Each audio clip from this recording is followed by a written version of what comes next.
Welcome to Civics and Coffee. My name is Alicia, and I am a self-professed history nerd.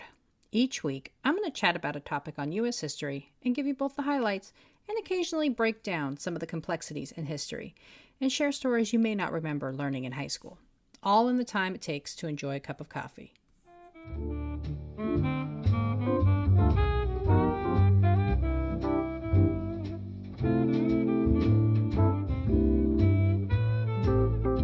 Hey everyone, welcome back.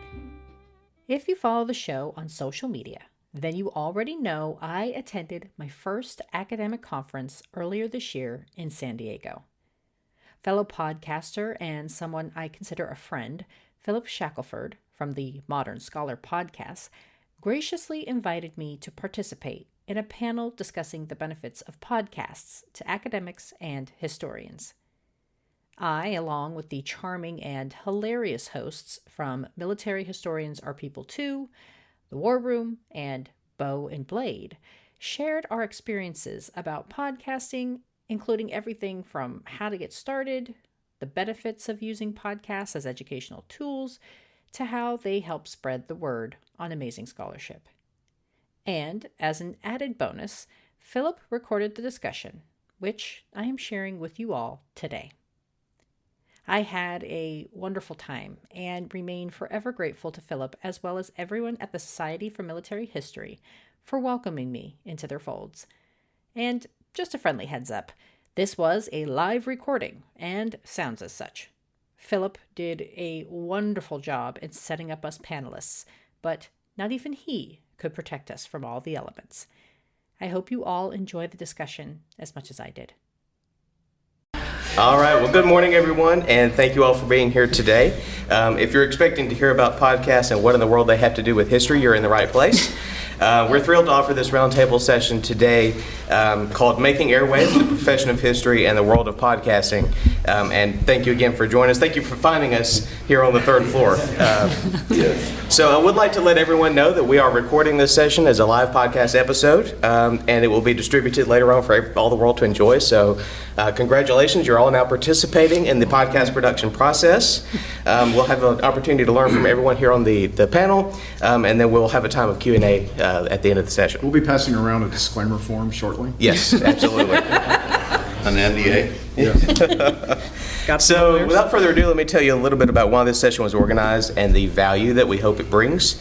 Podcasts and digital media outlets, not only exist as important educational resources for both students and the general public, able to facilitate discovery, self-directed learning, inspire deeper journeys into various historical subjects, but they also serve as valuable platforms for academics and professionals of related fields to reach a wider audience with their work and diversify their professional engagement and service portfolios. These factors position podcasts and similar digital media outlets as an important realm of opportunity, I think, particularly given the continued crises facing humanities programs around the country and the increased levels of student disconnection. Podcasts are able to deliver content that is both engaging and academically sound, with the added potential of building community and reaching truly global audiences. So our goal today is just to demystify the world of podcasting a little bit, demonstrate the value and the potential impact of this endeavor, and then encourage all of you to join the community with your own stories and your own content. So in a moment, each of our participants will have a moment to introduce themselves and their shows. But first, let me tell you about the fantastic group of folks we have here. And I'm just going to go in alphabetical order because I'm a librarian and I can't help it. So first up, we have Dr. Bill Allison, professor of history at Georgia Southern University. Dr. Allison is a scholar of American military history and the Vietnam War in particular. As a former trustee and vice president of the Society for Military History and was awarded the Society's Edwin Simmons Award for Distinguished Service. And he also serves as the series editor for the Modern War Studies series at the University Press of Kansas. And I just have to say, Bill and Brian have been very welcoming for me joining the podcast community, so thank you guys for that. We're glad to bring more suckers in. Exactly. Alicia Asai is the host and producer of the weekly history podcast Civics and Coffee. She's currently pursuing a master's degree in history at Sonoma State University with a focus in women and social welfare. And I'll just add, again, a personal note. Alicia has been very welcoming and supportive for me, and I appreciate that very much. Dr. Kelly DeVries is a professor of history at Loyola University, Maryland, and honorary historical consultant for the Royal Armories in the UK. He's written and edited 35 books and more than 80 articles on military history, medieval history, and the history of technology for academic and popular historical audiences. He's also appeared on more than 37 shows for PBS, History, History International, Military History, National Geographic, HBO, Vanity Fair, so staying very busy. Well, that's back when History Channel did history. Right. Dr. Ron Granieri is a professor of history at the U.S. Army War College, where he's the editor and principal host of A Better Peace, the official podcast of the War Room. A graduate of Harvard and the University of Chicago, he also serves as director of the Center for the Study of America and the West at the Foreign Policy Research Institute, where he hosts a monthly talk show, People, Politics, and Prose with Ron Granieri. His research focuses on transatlantic relations, German politics, and the Cold War. And in addition to his book, The Ambivalent Alliance, Ron is also the author of various articles and op-eds that have appeared in Orbis, Central European History, the International History Review, the Los Angeles Times, and the Washington Post. My name is Philip Shackelford. I'm a military historian and library director at South Arkansas Community College. My book, Rise of the Mavericks, U.S. Air Force Security Service in the Cold War, is coming out next month from Naval Institute, so shameless plug. It's an amazing book, so you pick up a copy. So let me just get on to the discussion. We're going to give everybody about 2 minutes to kind of introduce their shows and give us your best elevator pitch. And Bill, we'll start with you. Sure. Well, thanks for coming out this morning. I know sometimes things happen on Friday night. You don't want to really get up early on a Saturday morning at the SMH. But yeah, again, I want to, my partner in this travesty, Brian Feltman back there, they wouldn't let us all be up here, so he decided to sit in the back of the room. Yeah, our podcast is Military Historians Are People Too. The basic premise of it is just to not really talk about Kelly's latest book. It's more to get to know Kelly DeVries, why he got into history, what he does, other things he likes to do. The kind of basic premise is, we're people too. We have yards to mow. We're not just these automatons that do military history all the time. So that was kind of the basic premise of it. Long form, episodes are usually about an hour long. And we try to have a good time, laid-back approach with it. So, okay. So thanks to Philip for inviting me, and thank you all for coming. I know it's early. So Civics and Coffee, the big elevator pitch is history and the time it takes you to enjoy a cup of coffee. So it's a weekly short-form podcast narrated by yours truly. It is focused primarily on U.S. history, and I'm in a chronological format of sorts, and I mix it up with guest requests. I love when people send me stuff. I've done a couple of episodes on the World's Fair, for example, as part of a guest request. And also I interview authors, historians, public historians, fabulous fellow podcasters like Philip, and it's been a great time, and I absolutely enjoy it. So hope you come join us. I'll just jump in. I'm the host and creator of the Modern Scholar podcast. We do a little bit of everything. We talk to scholars, historians, and librarians, community leaders, try to demystify a lot of the world. If you don't have a glimpse behind the veil, we try to provide that insight. It kind of explain the highlights, but also some of the challenges that come with those respective professions, and really just give people a chance and a platform to talk about their important work that they're doing, and inspire others in the process. So that's what we're about. My podcast, or mine and Mike Livingston's podcast, is called Bow and Blade. It is only medieval warfare, broadly defined. We've gone from Milvian Bridge all the way to the Second Siege of Rhodes. So we will probably end somewhere. Well, where history ends. We all, of course, are aware that history ends in 1566. And ever since then, it's journalism and political science, so we deal with the history. And Mike Livingston, who's a very accomplished author, just became the first distinguished professor at the Citadel. And I met when I was teaching the Citadel for 1 year, and we didn't have this in any mind in this, but we had writing books. And so we wrote, we won 2 of the SMH book prizes. And the first one, which was a book on Battle of Crecy, where we had all the original sources translated, so they're on facing page translations. We felt that we wanted to retranslate them, and we were able to, except for the one that was in Czech, and then we had some friends do that. When we would do our part, he'd translate a lot of Latin. I did the French and Dutch and the German, and he would do the Middle English. We would always end up at a bar restaurant in Charleston, and where we would edit our work. And then the acknowledgement of the book, we put 2 bartenders, 2 restaurant owners, and 2 chefs in the acknowledgements. And then I took the entire thing off of text, because it was all there. And it was very effective. I mean, we ran into some things on Crazy where I realized that the accounts being written by Northern French were kind of had some Dutch words in them because of the proximity to Flanders. And that made it a little bit easier too. We always thought it was the restaurants, the bars, and so that is how our sitting is. We actually, it is a podcast that, not technically, but is sitting in a bar talking about medieval military history, a conflict a week. And so we begin with what drink we are drinking. And there are certain of our listeners they've got now betting games because we always associate the drink with the region we're going to. They told me that I actually had the best one when I said I was going to have a Virgin Mary on the discussion of Joan of Arc and the siege of Orleans. But in any case, that's how we conducted. And so it's just the 2 of us talking about various things that happened there in the battle and some of the crazy things that come out of the battle or go into the battle.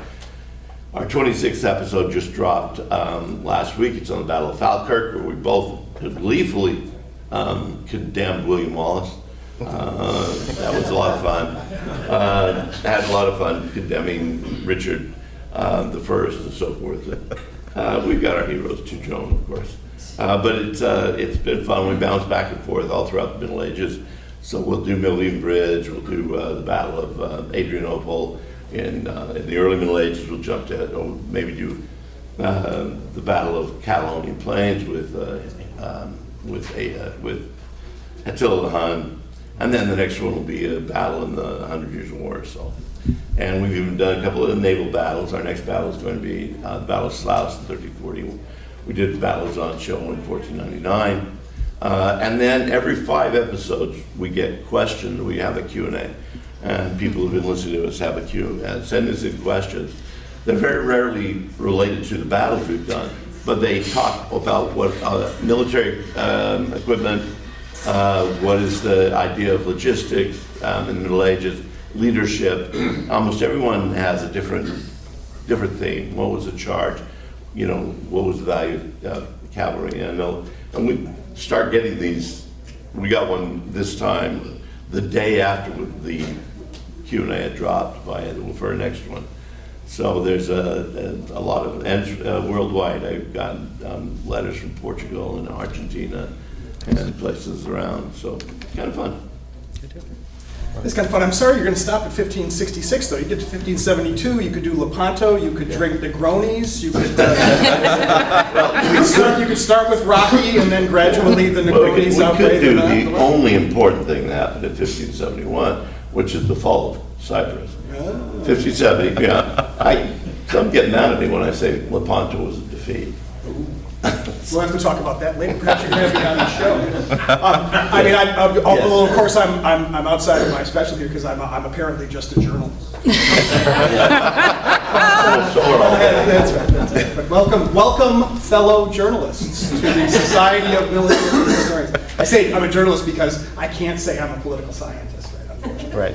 But anyway, the War Room is a conglomerate of productions at the War College. It started out as an online journal, established in 2018, and then after a year of the online journal, or during its first year, the founder of the War Room, Andrew Hill, decided we needed a podcast too. I came on to the War College in the summer of 2019.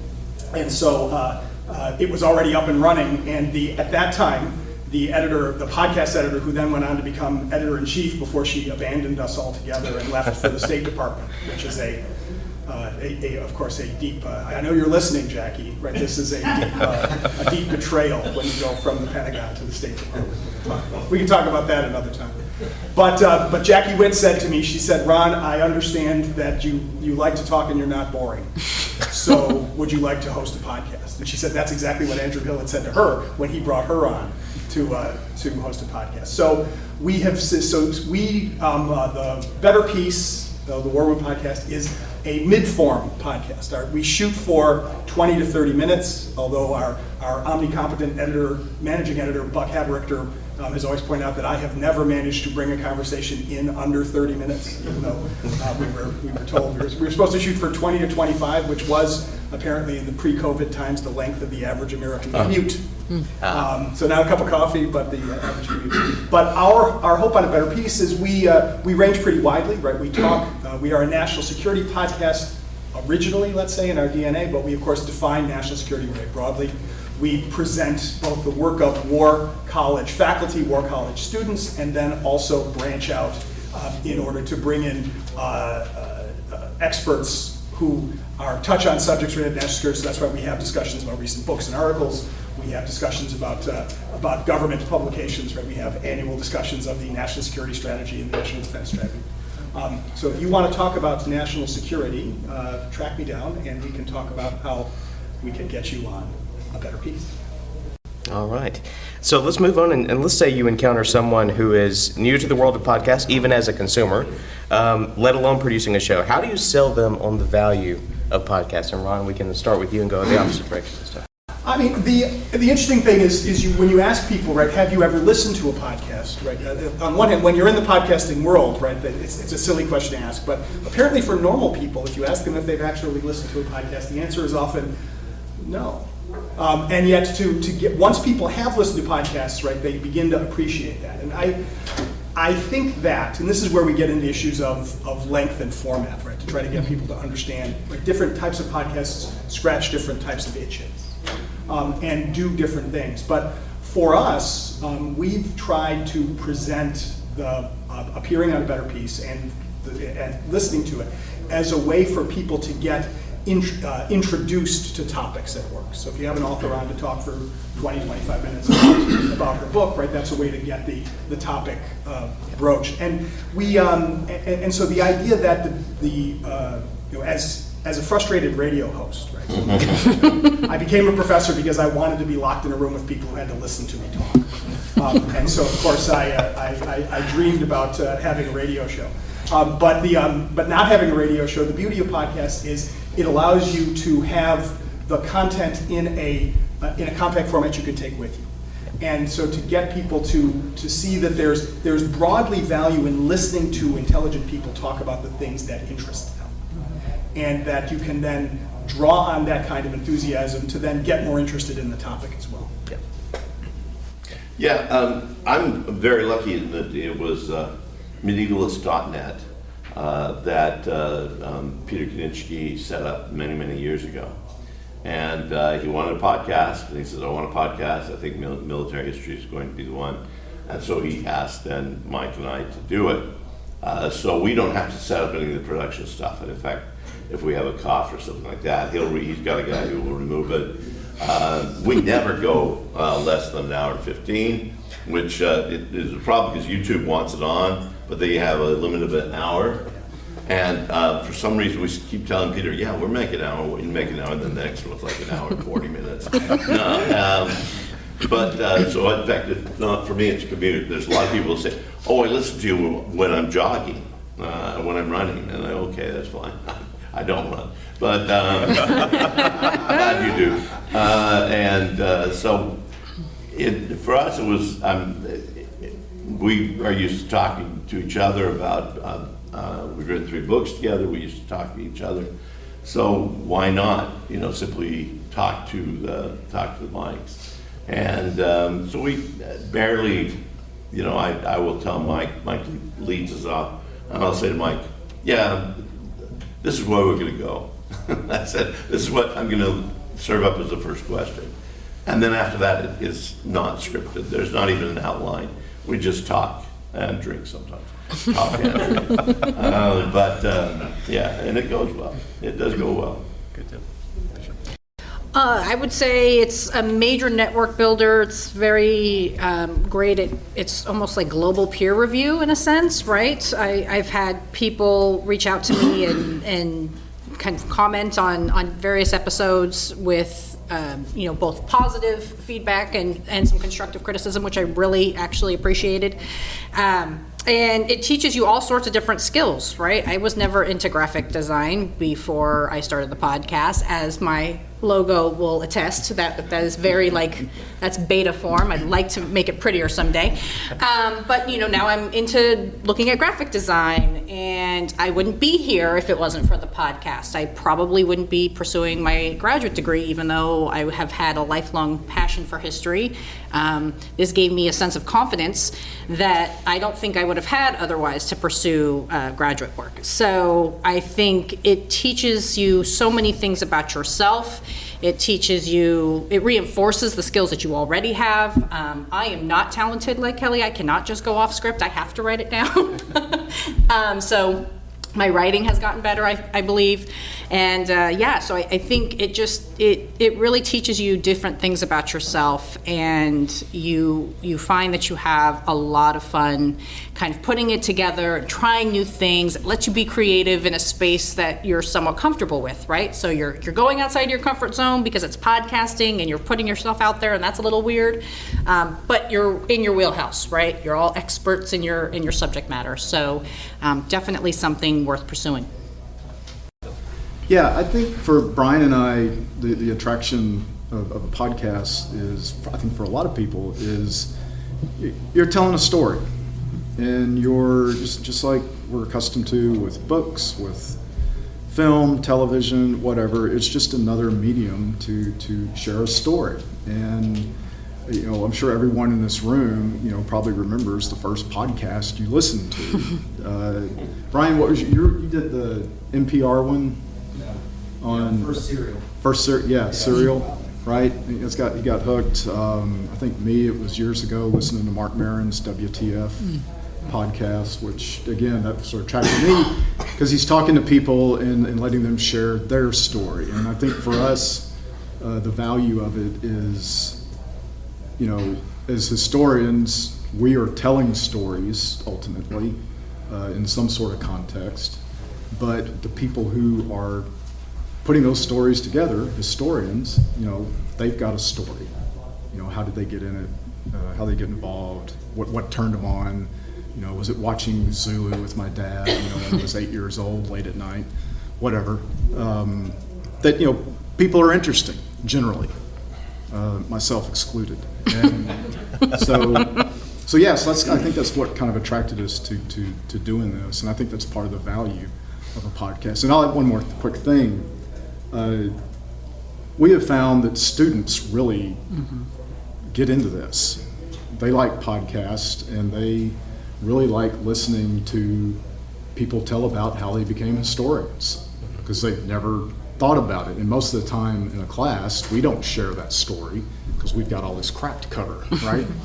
And so, they get pretty turned on about it. And it's also a good way to pad plays. Have your students do it. So do that. Have your students listen to the podcast. Well, that's a perfect segue. I want to, ask everyone to talk about the decision to start a podcast. What was the deciding factor for you, and kind of talk to us about that getting started phase. And Bill, we can start with you.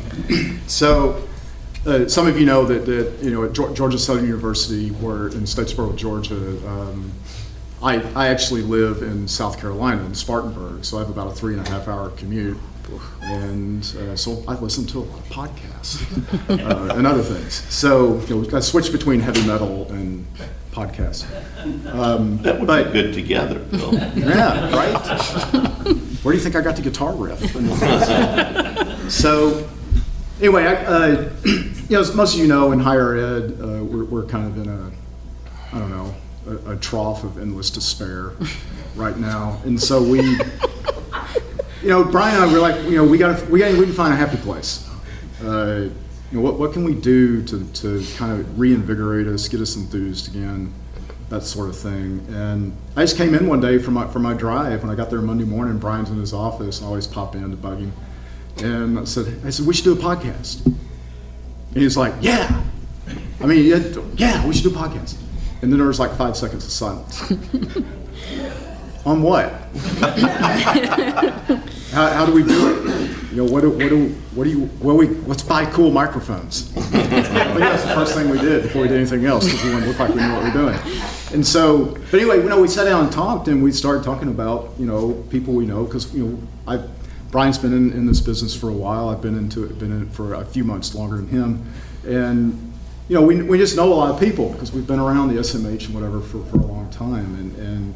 And we just know a lot of people that are just really interesting and have interesting stories. And we're like, why don't we just talk to people about, how they got into this and see what happens. So that's kind of was the genesis. I can't remember how we came up with military insurance for people to have forgotten. But someone reminded me that I think in the first episode we said we're going to change the name.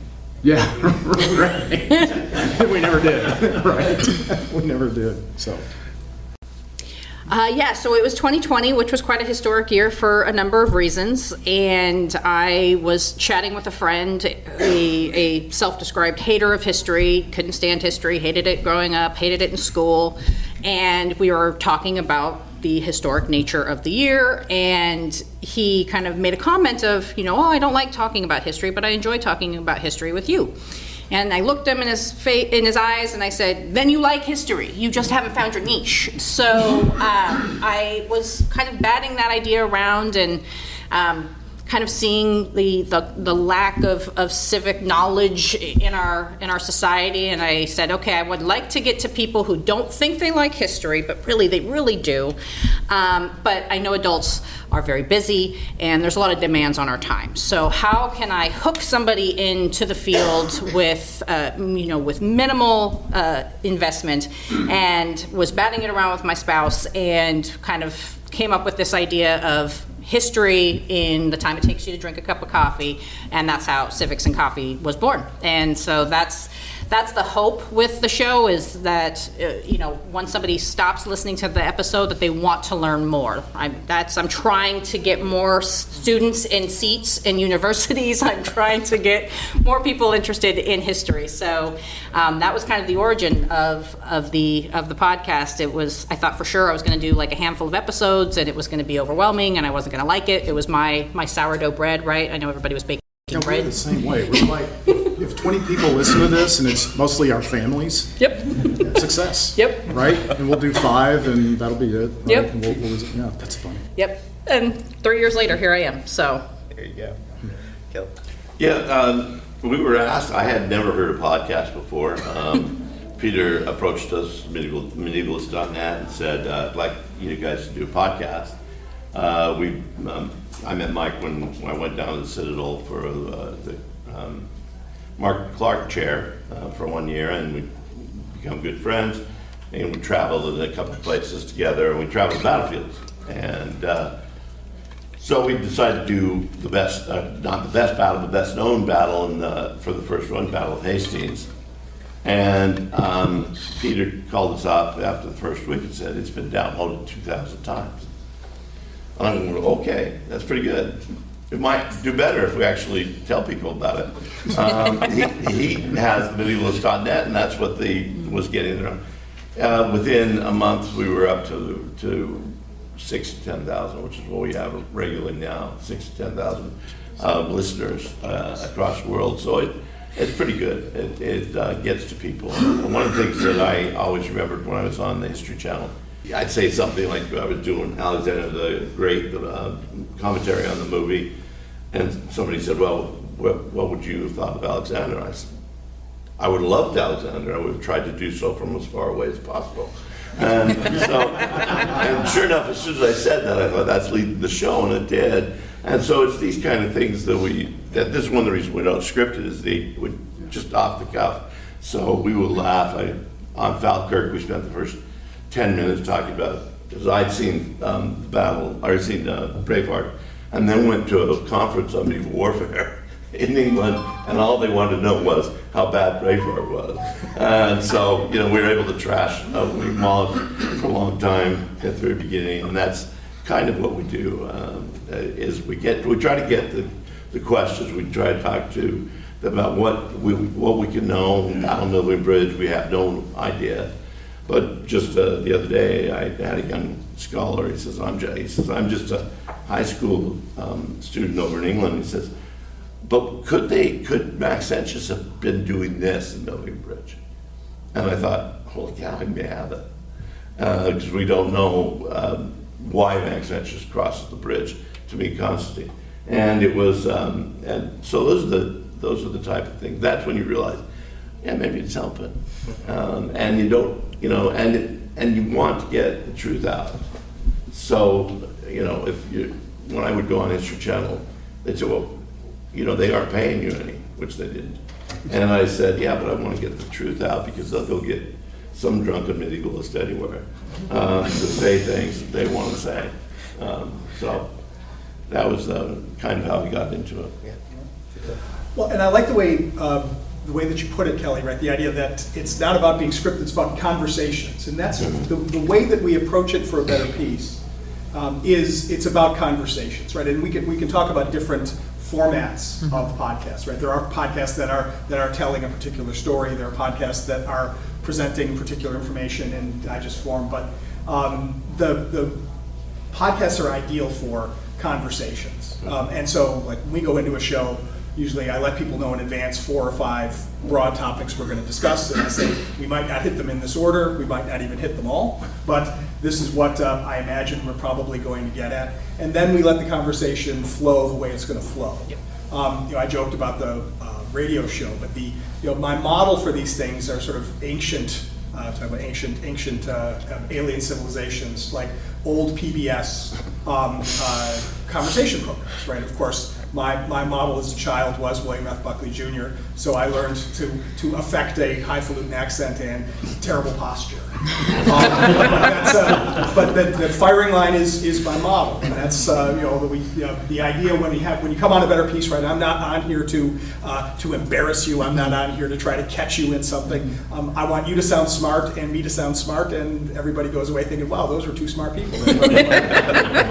And that's the beauty of doing it. And I'm very lucky, and I'm glad we're recording this so I can say it, even though I gave Jackie a hard time for abandoning us. But Jackie Witt is a great role model. But we have 1 full-time paid employee for A Better Peace, and that's Buck Haber-Richter, who's retired Air Force colonel, who is our managing editor, who handles all the technical stuff and the editing. That it makes it a lot easier for me and for the other hosts who are also volunteers of one kind or another, that we're able to try to create a product that is listenable. Yeah. And so that way, so that people keep coming back. And we try to we try to make sure that we are rotating different types of content, so people will know that it's not always authors, it's not always military people talking about military problems, it's not always students, but it is sometimes all of those things. Yeah. So that people feel like there's a broad, we're trying to build a big tent so that we can invite people to come visit the circus regularly. Yeah. All right, so let me ask, what makes podcasting a valuable activity or a valuable outlet for historians? Why should everyone here in the audience today think about becoming a guest on a podcast or perhaps creating a show of their own? What are some of the benefits?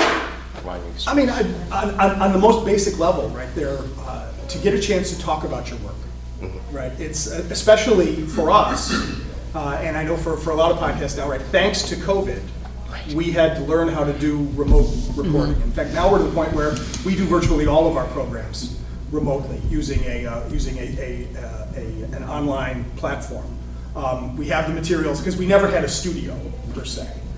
And so even when we were doing it in studio back in the old days, it was 2 people leaning forward over microphones in a classroom or somebody's office. And so we may get a studio room in the new building that's being constructed at the War College, and I'm as excited as anybody about that. But in some ways, right, doing it online means that you can bring people in without having to bring people in. Right? It used to be we try to catch when somebody came to visit the post, right? We'd say, hey, do you have half an hour to sit down and talk? Now somebody can visit, you can meet them, you can find out whether they're willing to talk, and then you can say, when you get back home, send me an email and we will set up a time to record. But it's you get a chance to talk about your work, which. Even when we're, as much as we do and should love teaching and teaching about other people's work, right? It is a big deal to find places to do it, right? And there are only so many terrestrial or satellite radio shows, and there are only so many opportunities. There are only so many of us who are going to get lucky enough to be sent on a book tour. But to be able to appear on a podcast and talk about our work and to introduce ourselves as scholars and as people who like to talk about these things. I think that's reason number one. Yeah, I mean, knights in shining armor and Vikings and Crusaders are of great interest around the world. You don't have to go very far, and you'll find somebody who, I really wanted to hear about 1066, William the Conqueror, and so forth. And so that's one of the reasons we did it. We've only had one guest on who was doing had just done a book in Sieges of Jerusalem. So of course we talked about the Siege of Jerusalem. But there are others that we now get requests that some of the scholars of the world will come on podcasts, and we do it remotely. So it doesn't really matter much. We're actually doing a live podcast at the big medieval conference over in Leeds, England this summer. So that'll be different. Have an audience would be something. And especially we'll do a Q&A, but we're bringing on one of our friends who was in charge of the wounds on Richard III's body. So it will likely be a little bit about military technology and also about wounds and wound repair and a few other things. So we just try to keep it open. We'll announce the week before what we're going to do the next week. And although it's about every 2 weeks we get one out. And so, students out there and just people of interest can listen and find out a little bit about the subject. And yeah, we've had a couple of pieces of hate mail, but usually from other military historians. Bill, sounds regular, right? It is a great opportunity for you to come and geek out. Trust me, I love geeking out with historians. You guys are all celebrities to me, so anytime I can have somebody come on the show, I am super excited and love to read new scholarship and ask you about your scholarship. And I've had a historian come on the show, and she did say she sees a difference in her book sales, and not that that's the reason why you guys write books, but hey, every little bit helps, I know. So yeah, it's a safe space. Most podcast hosts are just really in awe of all of our guests, and so we really want to promote you. It's free advertising for you. We'll do all of the work in terms of, guess who I just had on. And it's an opportunity just to help you build your network and to learn new scholarship and to really talk about what makes you passionate. Yeah, I'm trying to think just the value of it. Like Ron was saying, we always, usually the last question we'll ask before we go into our, really badly named rapid fire section, which turns out to be, we joke, a slow burn, because Brian and I feel compelled to comment and judge on your responses. And it is our show after all, so we have to do that. But Brian does all the, we divide and conquer, so I take care of production type stuff, editing, and Brian does the Google stalking and finding out about you and things like that. But we always ask about, what are you working on? What do you got coming out? What are you doing? What's the project you're working on? So the person has the opportunity to share, what their work is. But what we've found after doing, I think we've got 62 or 3 episodes out now. is, so many, the degrees of separation. It's always either I know the person or Brian knows the person. We both do. Sometimes we don't know them, but we know somebody who does, right? And we find that out in the course of the talk. Of course, 9 times out of 10, Brian has met them in the archives. That's kind of our running gag is, well, didn't we meet in the archives in Freiburg, right? And sure enough, right? But we find things about, how many people that we all know were first generation college students, or, well, how'd you end up at that, for your PhD at that school? What's the only place I got in? And you're like, wait a minute, you only got in one plate, right? So it's learning, things like that, which I think, at least for students and graduate students, people thinking about getting into this, that look, we have all had various struggles. And there's a lot of serendipity into how we ended up where we did and things like that. And, we all have that in common. And, I think that's kind of a human thing to share. So that's kind of, I think, part of the value of doing this, as opposed to doing, which we need to do, rote historical subjects. I listen to history-based podcasts all the time because I want to learn more about whatever it is. But, again, getting to the background of the people who do these things, and I don't remember anything about Kelly's. It's been so long ago. But Yeah. Oh yeah, I know. It was Utah. Yeah. Yeah, that's right. Yeah, the Utah connection and everything. Yeah, that was fun. So let's get to the question I'm sure everyone is wondering, and we all wondered at one point. What advice do you have for anybody who's interested in starting a podcast? What questions should they be asking? What kind of research? What are some of the transferable skills that we already have that can be applied to this? Bill, lead us off. Sure. So the joke with me on the thing is any idiot can do a podcast, and we prove it. Every episode, we prove it. It's the learning curve's pretty steep, or at least it was for us. I'm not that technologically savvy or anything like that. Like I said, there was that moment of silence after we said, let's do a podcast, right? And, get on YouTube, whatever. Oh, look, there's 60,000 things that tell you how to do a podcast, right? So apparently other idiots do this too. So we'll be all right. But yeah, it was, as historians, we're researchers, I think we can communicate pretty decently, that sort of thing. So we knew that we had that going for us, that we could craft this. And I also think that, as scholars, we are also creative people. And I think another reason why we both decided to do this is just another outlet for creativity. Because sometimes you get stale with writing or doing stuff like that, and this was just a different way to do it. But we, learning how to edit, to do those technological things, now I feel pretty comfortable doing those things. And now I'm sharing those things with my students because they're interested in those things, right? It's almost to the point where I'm going to maybe commit the mortal sin of well, you know what? We're not going to do a research paper this semester. You're going to do a podcast. And they learn a skill, and you're going to create a web page to put it on, right? So they learn that, and they're like, wait a minute, this old guy knows how to do that? Yeah, look, see, we did that all by ourselves, right? So I think it's the idea of imparting skills that you pick up with your students and that sort of thing that I think we've both enjoyed. Real quick, we've had requests over the last year and a half or so that we've been doing this for us to interview each other.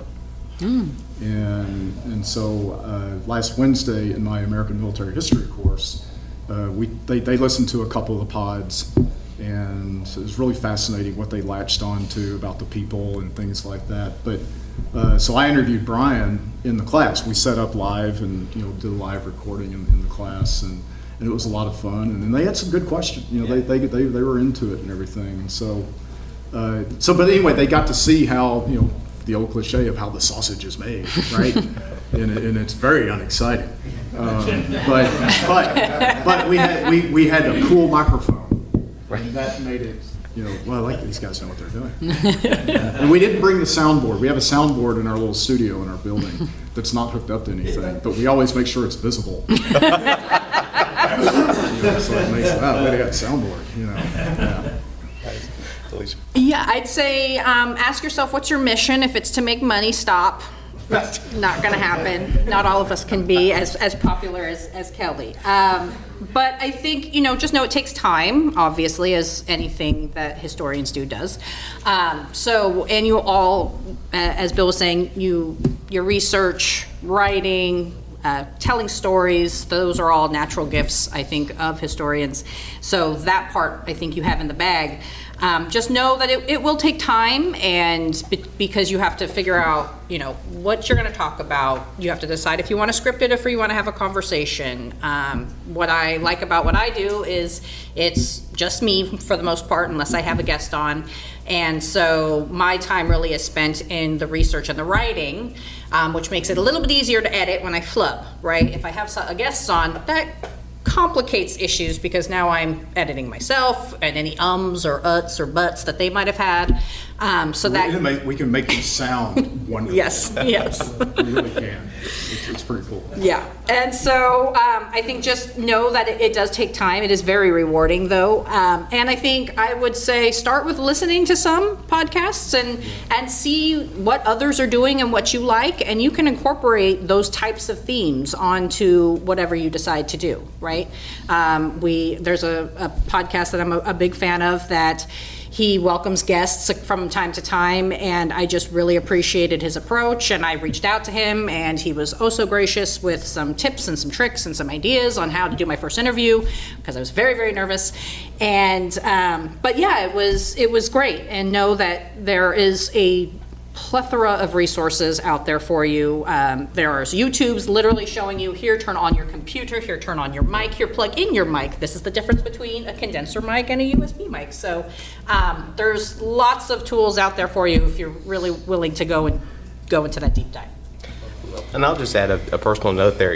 As I've mentioned to begin with, Bill and Brian and Alicia, the podcast community is a very welcoming place. They all welcomed me to this as I started about a year ago, so almost coming up on a year for my show. So as you start to listen to shows and enjoy those shows, and if you're having this thought process like we all do, I could do that, then reach out to those folks and like Alicia said, ask some questions or get some tips from them, and I guarantee you they'll be glad that you reached out, and they'll be glad to help you. But don't do what Philip did, because his first episode was talking to me and Brian. That's right. And I'm like, dude, you want to kill this thing right out of the gate? Right? No, there was nowhere to go but up. Right, exactly. But yeah, right. And he's done that. I mean, he's excelled. He's doing great. But we were really thrilled to do that. But yeah, you're right. It's just reaching out and learning. Yeah, absolutely.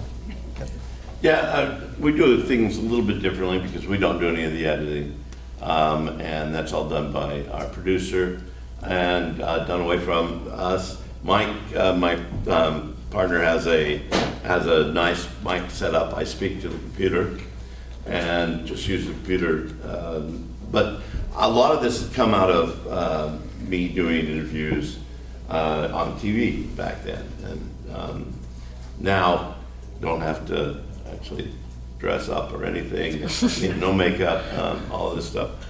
It just seems to work. What I think, what to me drives our podcast and what is definitely going out, because I listen to it, but I have friends who listen to it, and is that we're having fun, and they're having fun. Yeah. So we're talking about a battle where 1,000 people are going to die, but you can joke about certain things, even if joke about the perception of William Wallace, for example. What happened to the Edinburgh Castle tour after Braveheart came out, because that was just hilarious. They changed it from an anti-British tour to an anti-William Wallace tour, to an anti-Mel Gibson tour. So we just had a lot of fun, and we come up with things. We get serious. We talk about the deaths. We talk about the men. We said, never forget that there is, nameless soldiers that are dying out there. And nameless especially because we are dealing with sources that are really narrowly focused. The Battle of Milby Bridge has no sources on it. You have to use the latest written sources where Constantine is seeing God in the heavens and that puts up the Cairo monogram, and you have to look at the Constantine monument, the Constantine Arch in Rome, and that's how you get the battle out. So we always, at the end, we end up with, okay, what would you like? If you were a historian, you get anything about this battle, what would you like to have as a piece of evidence? And it's kind of that. It also shows how much of it is just interpretation, how much of it is are attempting to get to the core of a battle or a siege or a naval battle, and find out why it is that battle was fought, why it is that those men were dying, and Joan never died in battle, so men, but it answers some questions for us too, because we're sharing ideas. Well, and that I think is the nub of it, right? Is to bring in that enthusiasm for sharing. Right? This is if I break a lance in favor of the importance of teaching and the evaluation of academics, it's because if you cannot communicate your ideas to other people, then what the hell good are they? Right. That's why we should also praise good writing. It's also a good thing, right? Good, clear writing, but good, clear conversation about your work. Yeah. If I'm able to communicate the fact that I'm bringing people on the show because I think this is something worth talking about, not just something worth hearing, but something worth talking about. And I think that's what podcasts can be, that kind of medium for conversation. And that's where, when you think about your enthusiasm, don't start a podcast unless you really feel like you want to do this more than once, right? If there's one thing you really want to say, then seek out an existing podcast and see if you can get on as a guest, right? But if you're actually willing to have multiple conversations on multiple topics, both within and outside of your wheelhouse, just because you want to bring it out, then that's what you should think about doing. I mean, the number of podcasts that exist is staggering. The number of podcasts that have been started is even more staggering, right? The number of podcasts that continue beyond the second or third episode, that's somewhere in between, right? Staggering and not so staggering, because there's a lot of attrition in these numbers. I mean, there's a podcast that I really like. I won't specifically name it, but there's a podcast I really like that is about a particular ancient author, which is really terrific. And the person who created it, right, came out like a house of fire with episodes almost every week. But now it's months between episodes, and I know that's just kind of what happens, right? Life gets in the way. So when you're thinking about doing a podcast, think about what is my support network for continuing this? Do I have other colleagues that I can rope in by flattering them that you think they're smart and are boring, so that you can get them to do some work too? Are you going to find the technical support that you need? What does your institution think about this kind of work? I mean, I think you can make, hopefully, right, we're all at degree granting institutions, one kind or other, right? I wish that for all of us.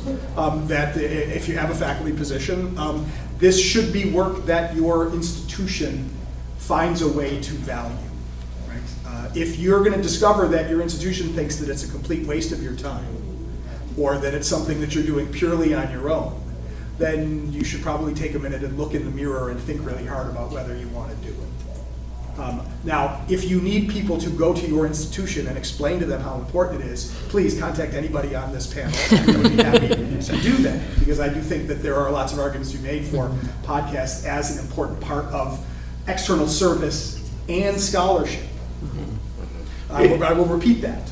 External service and scholarship, and a little bit of internal service too, if you're actually bringing in members of your own department. That these are the kinds of arguments that academics who podcast need to polish and make so that their institutions understand the value of this work. I'm sorry, Kelly. No, I was just saying the AHA only 3 weeks ago, came out with a list of how ranking scholarships, how they would rank scholarship among historians, and they sent it to departments. Podcasting made it on. It is low down. It is, you can almost hear the people at the American Historical Association spitting after they put podcast on there. Yeah. But it is getting there. And having been one who has written letters for colleagues as the worst department chair in the history of department chairs, I can tell you it becomes a little bit difficult if that is the only scholarship. Yeah. And so I would never say to anybody, just do a podcast. Mike and I consider it service. I don't even think we report it as scholarship. And that's basically what it is, it's service to the field. Yeah. Well, we're going a little bit out of order here, but I do want to ask, we've touched on it slightly, the utilization of podcasts in the classroom, outside of the classroom. Ron, we can start with you and go back this way. Sure. Talk about the different ways that podcasts can be used by instructors, by students. Start there. One way that we have tried to sort of intentionally use the podcast is to have people on who are experts on authors that we know the students are going to read. Mm-hmm. So yeah. We have a series, a regular series on A Better Peace, where we talk about great strategists. So people can we get somebody to talk about Thucydides, talk about Clausewitz, talk about Thomas Schelling. Right? We've tried to. That's one way to do it, is to have. You guys are still reading Thomas Schelling? Rob, come on! Right? Nuclear strategy is the most important subject that too few people know about. How's that for everybody to do? And I'm not just looking at the dean of my college, who's also an important historian of nuclear strategy when I say that. But I will say that so one of the things is, if there are particular topics that you know you're going to cover in class, right? Have somebody who's an expert. If there are so that students, because there's only so much you can assign as far as reading, and so this is to give a little more insight to a little something like that. That's one way to do it. The other one is to have students come on to talk about their academic work. To have your students from your institution talk about their theses, to talk about their research, is a good way to encourage students, to encourage current and future students to see what it is that students can do. Yeah. So those are two big things right there. I don't know. I don't even know whether any of my students know I do a podcast. Every once in a while they'll come across, because they'll look for me online, and they'll find Bow and Blade listed up at the top, and it's on my Wikipedia page and things like that. But they always come in and say, "Wow, you do a podcast too." It's like, I've set a new standard for them, and so I haven't even thought about that, about publicizing it. It gets publicized on Facebook, it gets publicized on other things, but more or less it's just gathered its audience on its own, and that's all good podcasts. If you're not gathering an audience, if you're not continuing to gather audience, then you might as well turn yourself off, because you're not doing a very effective podcast. And that's kind of the way it does. I don't do it in the classroom. We're doing it at home. So we have to find 2 different times that we can meet, even remotely. And so it's building an audience, and that's what we were setting out to do, both to interest listeners in the history of medieval warfare, and also to perhaps get them thinking about various things, because I have no problem saying, we have no idea, or differing between the two of us. And so we'll get it right, like the letter I got just the other day that says, "I think I've figured out why Max Hedges crosses the bridge." And now I know there's one young man over in England who's thinking about something that he had not thought of before. And he's now got Constantine. He's going to read about Constantine. He's going to read about the conflict between Constantine and Max Hedges, read about the fall of Rome, all these things that pertain to that. And that really is the goal we've got, is to interest put people in seats is what they used to say, but I don't care if they're laying on the couch while they listen to it, or running, or whatever, you know. And it has been fulfilling in that way. Yeah. I think it's a great primer for discussions. You know, if you're wanting to talk about a specific topic in your lecture and you find a podcast that you feel like has hit the high points really well, I think that's a great little homework assignment that you can to give to students. I think it also helps students understand maybe harder primary sources. There are, you know, students who, for whatever reason, can't follow the Constitution, for example. I know that that's not really something that we would consider very hard to understand, but I do have junior high and high school history teachers who have reached out and said that the episodes that I've done have kind of helped them really understand what these men were writing about so long ago. And also, you know, they're accessible, right? By and large, podcasts are free. So if we're talking about being inclusive of students and understanding the diversity of their backgrounds, and they might not be able to afford a text, and maybe it's not available in the university library, and they can't get it on a loan somewhere else, you know, that's a nice supplement because they don't have to come out of pocket. They just have to have internet access, which in and of itself can be its own barrier, but it's, I think, a lot easier to listen to a 25, 30-minute, 2-hour podcast than maybe it is trying to find a book and come up with that money to read some scholarship. So, Yeah, I started out initially using our own podcast, just offering it as extra credit, again, to pad plays. But no, really, I mean, just extra credit. You know, you missed a couple of quizzes. Okay, listen to a couple of these, and I'll replace the quiz grade, right? Something like that. And they do like a 2-page brief on it. And what I found very quickly, and I think in Brian's experience this too, is just the depth of how just what they get into it, and they just what they latch on to about the people, about you lot. I had a student the other day who, you know, was reading her paper, and this has happened more than a few times, but, you know, several of our guests, you know, how'd you get into history? Well, you know, American Girl dolls, right? And she's like, well, God, you know, I had that exact same one as this historian did, you know, and that person also did this, and that. I'm interested in this and that. We could be best friends, right? And you know, I copied the paper and, you know, took her, you know, the name off of it and sent it to the guest in question. I said, hey, you got a fan. You've inspired somebody, right? Yeah.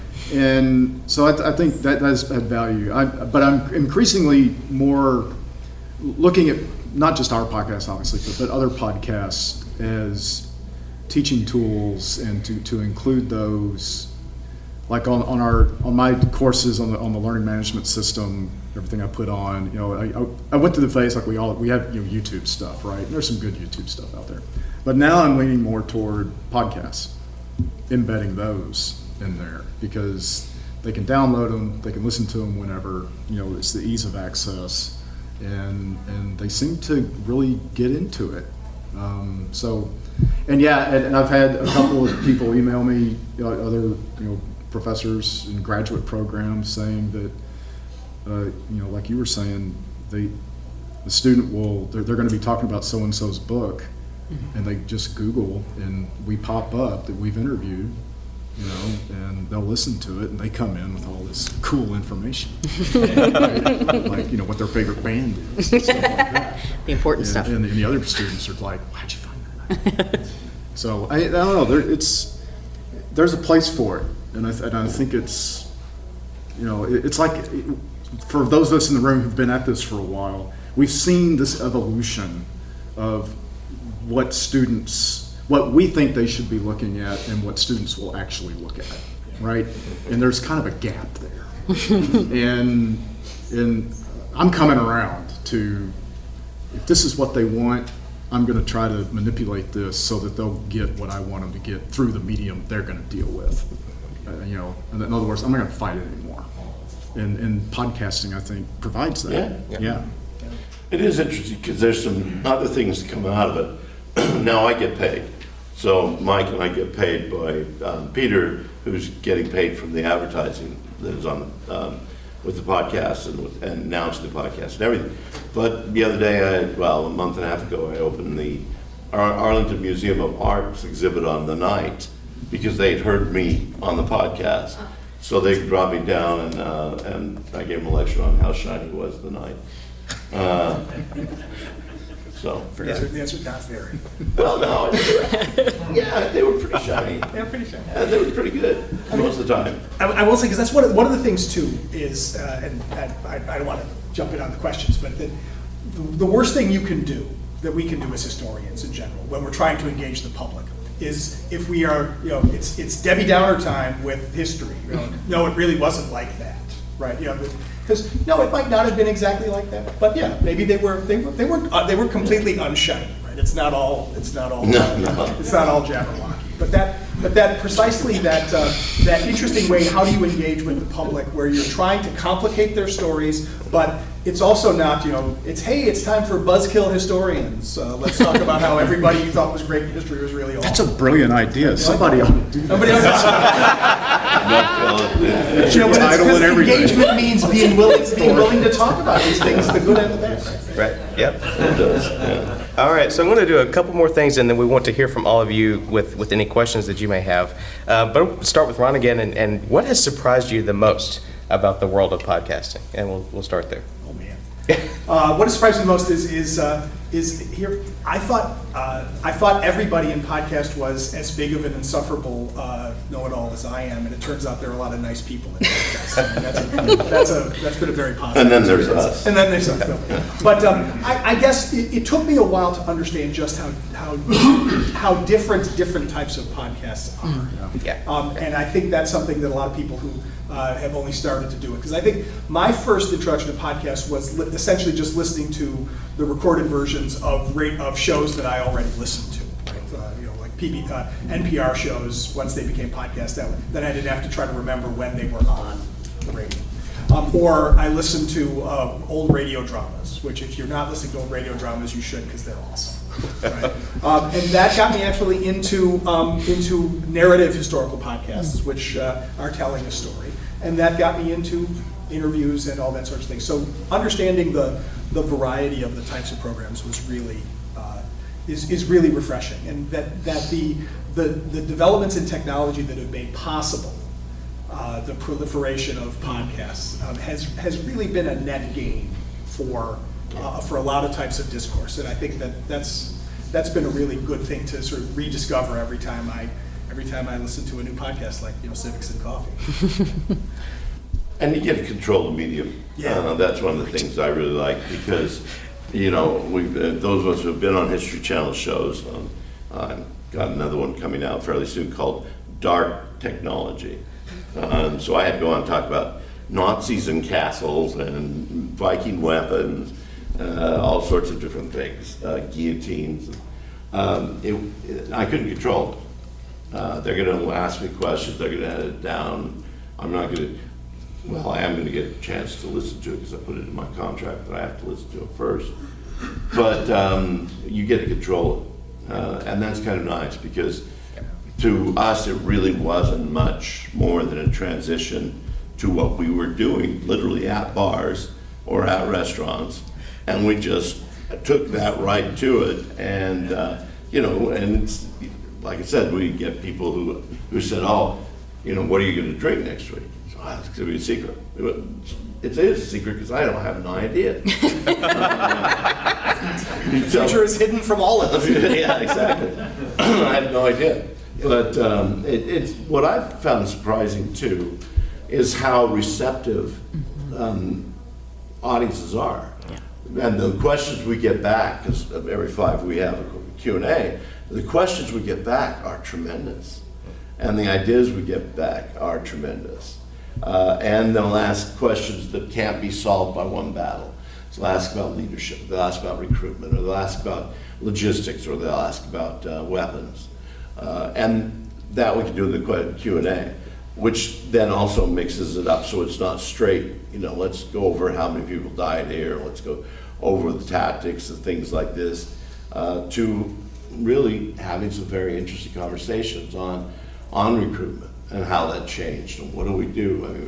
I mean, what do we deal with when we're dealing with janissaries, for example? Yeah. Are they slaves?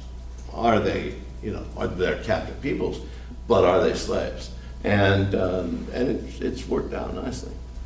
I'd say despite the fact that there is a bit of a learning curve in terms of some of the technology and software and stuff, it is easier than I thought. I did have maybe one or two mini meltdowns. My spouse who's in the audience probably thinks it's probably a little bit larger than a mini meltdown, but I consider it a mini meltdown. But it's actually, once you get the hang of it, it's very easy. I press record, I do my thing, I have a flow.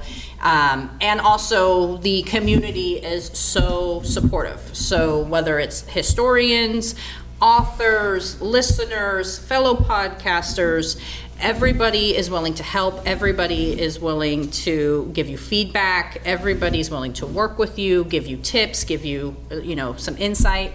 And it makes the experience so enriching. And will give you, I think it warms your soul, right? As much as social media can be a cesspool these days.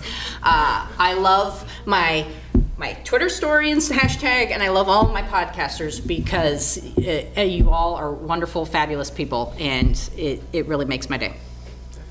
Yeah, that was positive. I like that. It just made me think,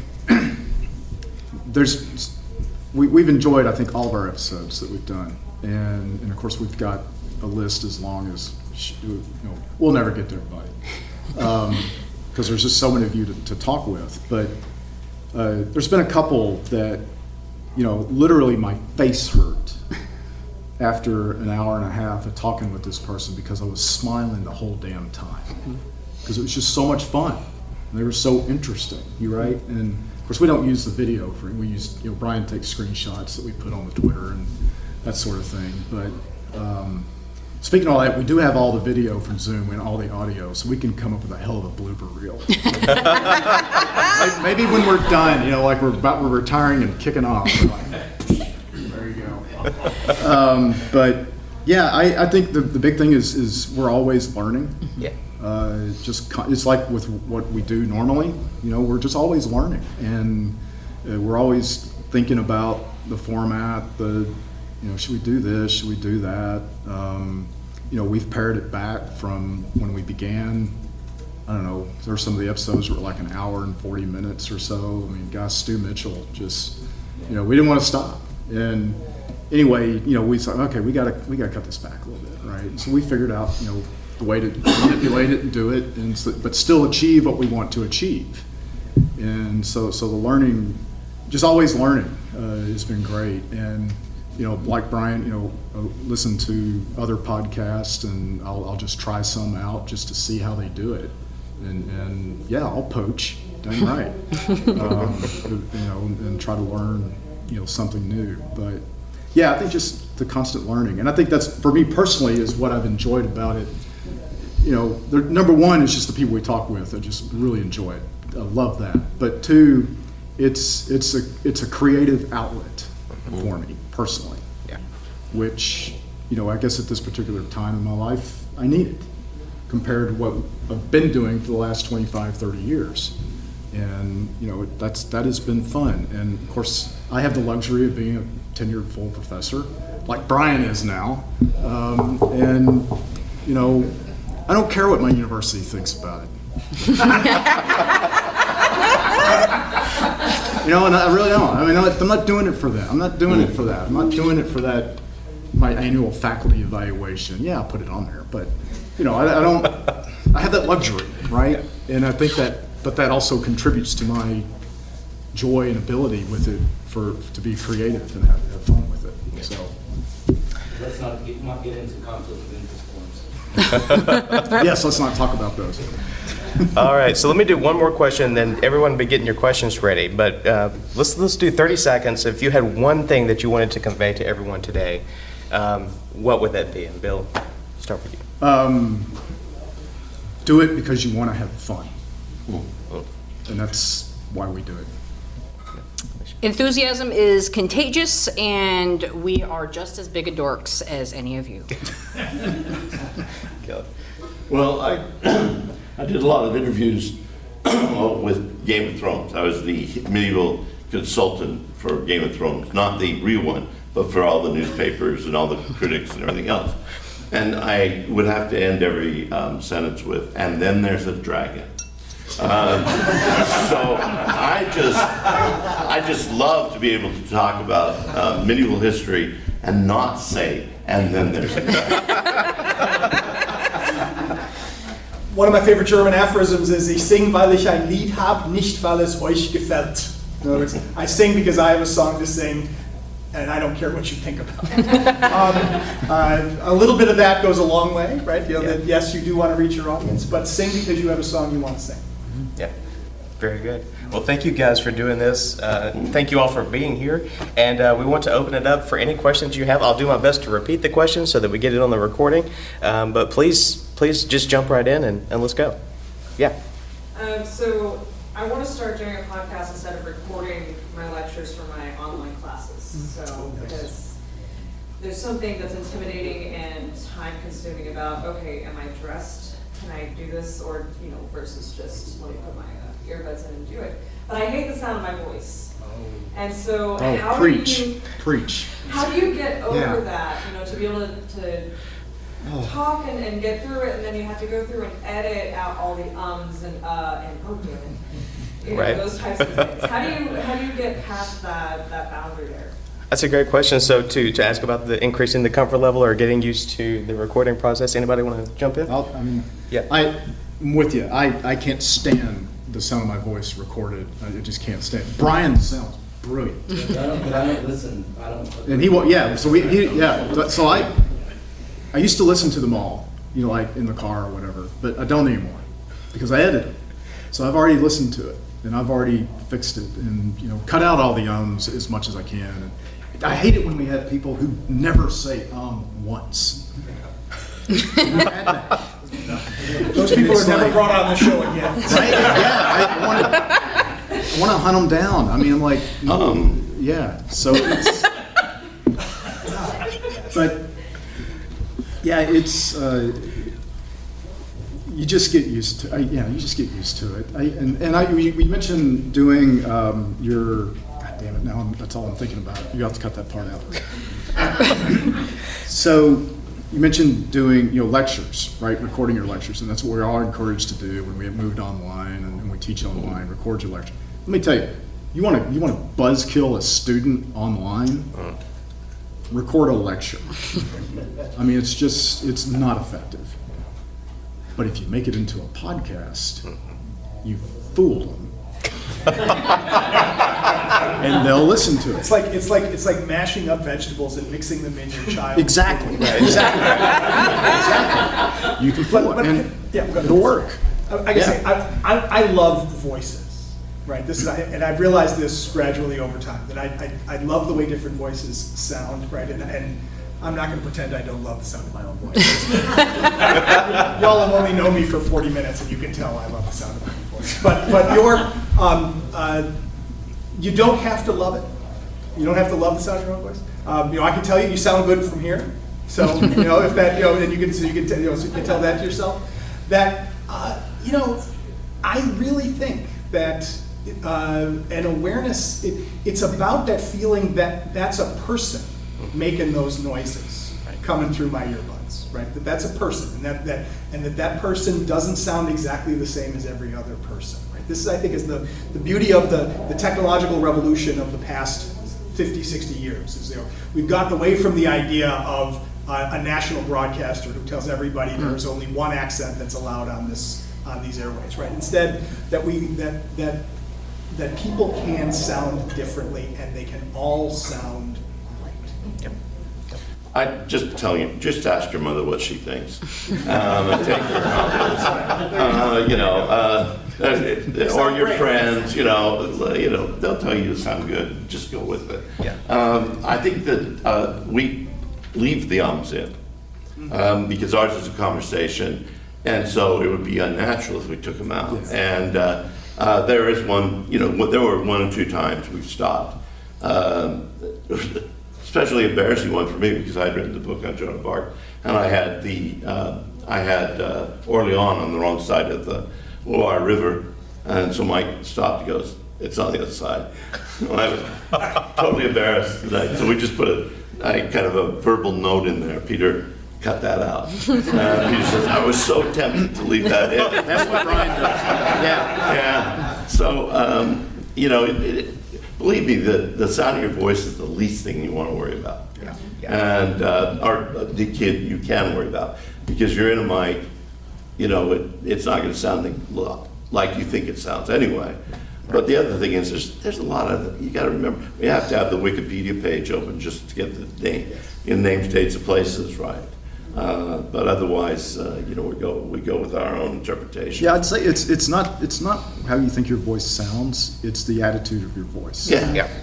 That's what matters. Enthusiasm is, and that it's what sells in the classroom. Yeah. So if you're enthusiastic in the classroom, you're going to be enthusiastic in a podcast.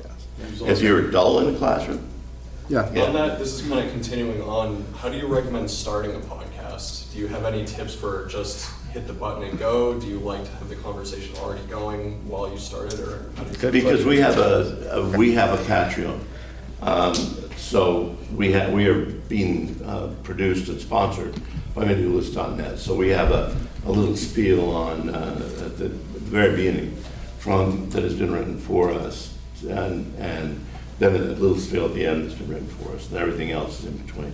But for me, it was we're at the bar. So the first question is, what are you drinking tonight? Yep. And that then, goes a long way. So the question, how do you start? How do you open an episode? Anybody else want to jump in? We do a disclaimer up front, just because we felt like we should. Because a lot of our guests, government, whatever, and it puts everybody at ease. And then I got the crazy idea of, I pretend to play the guitar, and I got the crazy idea of doing some riffs, so we could have music, right, for the thing, and how to weave that in. We fade it in and fade it out, and then for a long time we would just start talking, and so I would just fade in whatever. We're talking about our dogs or something like that. It just kind of fades in. And I don't know, the last few I've tried, welcome the military historians and people too and all that. Quite frankly, I don't like that. We started out pre-recording the intros. Yeah, that's right. Yeah, we would pre-record the introduction. And that didn't work because people would then join the Zoom while Yeah. we were trying to do. And so finally we were just like, let's just do the intro with them here. It makes Yeah. more sense. Yeah. Right? And that works a lot better. Yeah, so that's kind of, because there's also, how do you end it, right, as well. And so we typically just fade out with saying, goodbye and then more music, and then we have like production notes at the end that, Brian does the Google stalking, I do the music and the editing. Thanks for listening. Check out our swag shop. As a solo show, I would recommend figuring out, do a couple of test runs with yourself and figure out what you like. Every YouTube video that you look at says, "Oh, just go off the cuff." And I'm sorry, historians, we need to know names, dates, places. Like I am not an encyclopedia. I don't have that just readily available. So I did try with just kind of a couple of bullet points of things I wanted to say, and I was a nervous wreck, and it was and I just felt like I sounded really unintelligent. And so I started writing. And the one thing I will say is writing for a podcast is very different than academic writing, because you want to be more conversational, a little less looser, right? And that takes a little bit of skill. So I know the first episode that I wrote and I recorded, I sent it to a friend of mine, and she said, "Where is Alicia? You sound very buttoned up, you sound very stiff, this is very boring, and if the whole point of your show is to get people engaged, there's no you there." So that would be my recommendation, is test it out, listen to it, see what you like, and as somebody who has some severe imposter syndrome, just listen for the content. That's what I do. I just make sure, okay, I didn't mess that up, I said that name right, I have that date correct, and that's how I get through it. And when we do, for Better Peace, we have music, and we have a pre-recorded of Welcome to a Better Peace that with the disclaimer. But I start every conversation with with an introduction, and over the years and it's a scripted introduction, but they've gotten shorter over time. We try to keep it 100 words is a minute. And so if you got, this is something to think about when you're recording your lectures, right? To make sure that you have something that winds things up and that gets things going. And I will say, right, that goes back to firing. That's the way the host starts the show, right? It says something and then flows right into the introduction of the guest and the first question of the guest. Ending it is a little more complicated. One of the interesting things about, if you watch a lot of episodes of Firing Line on YouTube like I do, is how many of them just kind of end because like somebody gets Buckley's ear and says time's up, and it's a weird thing. Try not to do that. Try to go. And I have a variation on the outro that I do live with every conversation, and Buck and I have a running joke because I always make a joke about subscribing to a better piece, and I say, because after all, after hearing this conversation, why wouldn't you? And Buck's always rolling his eyes and saying, but that's something to do, and always end the same way, right? Until next time, from the War Room, I'm Ron Berneri, right? That's a fun, if it's your show, man, make it fun, right? Make it yours. Well, and I'll just jump in there because I have a guest every time, so I do an interview every episode, and so I ask them for a bio, a brief bio, and I use that as my introduction. So I would just say, welcome to Modern Scholar. I'm very excited for the conversation today. I have so-and-so with me, and we go into the bio, and then we start the conversation. So just kind of find what works for you. So, yeah. I did History Minute for our local PBS station nice. For like 10 years. I had 55 seconds. 55 seconds. So that's like 90 words, right? Well, crazy. Well, and here's what I would say is that little old ladies would come up to me in town and say, "You talk so fast." Yes. I understand every word you say. So to this question, I think that the elocution is more important than what your own voice sounds like, and I can't stand my own voice. The other thing I did was what you mentioned was that I had to write and I had to say it out loud so I knew it was conversational. And then I was popular enough that I had my deputy right in front of me, and I was delivering on stuff that they wanted me to deliver on, and I would send them back. I can't read this, here, let me tell you how we do this, and how to do name dates. Yes. It's different. You have to do a different way so you can hear it right. And so those are the things but if I read them out loud myself, I could hear it, I said, okay, that's the right way, or I'd re-edit it again. But 55 seconds. Yes, sir. Either way, yes. I have a question about accessibility. I am not able to listen to a podcast longer than about 15 or 20 minutes. So how do you incorporate the transcription? Where do you where do you put it up? All of that information, because I would love to know what podcasts longer than 20 minutes are about, but Right. I can't. That's a good question. So, question about accessibility and transcription. Anybody want to? Well, as somebody who writes for show, it's fairly seamless for me. I throw up my script. There are occasionally I have to make sure I reread it because I will put out some phonetical spellings on some difficult names for me. So I do have to go back and delete that, but I throw it up on my website. I'm not as caught up, but I throw it on there. It's civicsandcoffee.com. You can go to the episode. You can read the transcription. You can see the sources that I use. You can listen to it from the website. Because I did try to keep accessibility at the forefront of my mind to make sure that everybody, regardless of where they're coming from, can enjoy what I have to say. And ours is on medievalist.net, so he does the advertising, does everything. But it's also a streaming that you can cut off and come back to. So you could do 20 minutes, you could do ours, 20 minutes bits, and then and stop and even go back 10 seconds and so forth. And then, what about for someone who's deaf or hard of hearing? I have no idea. Doesn't Zoom do live transcription? Zoom does, YouTube does auto captions. I have a YouTube channel, they do auto captions.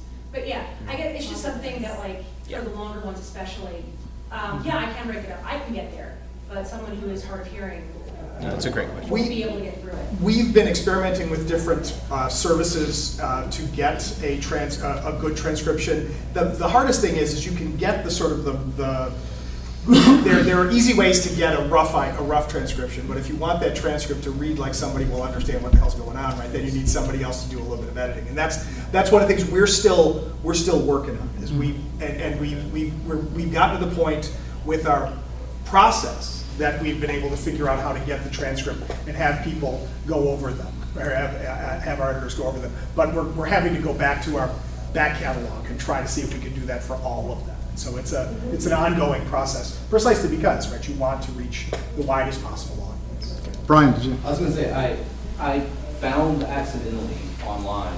There's a program called Listen Notes, and you have to subscribe. But we had nothing to do with it. And transcripts for all of our podcasts are on there if you subscribe to Listen Notes. So I think this is happening just because of AI. You know, they take anything and just come up with a transcript really quickly. So it's out there. Yep. All right, one more, and I think yes, sir. So the serious part of the question is, as you look across the history and military history podcast field, what are the gaps that you would like to see somebody come in and fill? What are the either temporal or geographic or particular subject? And the less serious part, why should it be pre-modern East Asia? Selfish on my part. So question about gaps in the military history or the history podcast space. Anybody want to jump in? I mean, I'd say that the gaps in the space are a large part of the gaps that exist in the scholarship, right? I don't think we have enough on pre-modern East Asia. So there you go. I mean, I think that I'm a Europeanist. It's well plowed ground. I still think that a lot of good work can be done in the subject, but not everybody needs to do Europe. But I think that this is where trying to get into a habit of bringing in as many different types of people doing as many different types of things as possible. Right? As of right now, there should not be any subject that anybody's going to say, oh, we don't need a podcast on. Frankly, you might as well say we don't need podcasts at all, which you're not allowed to say.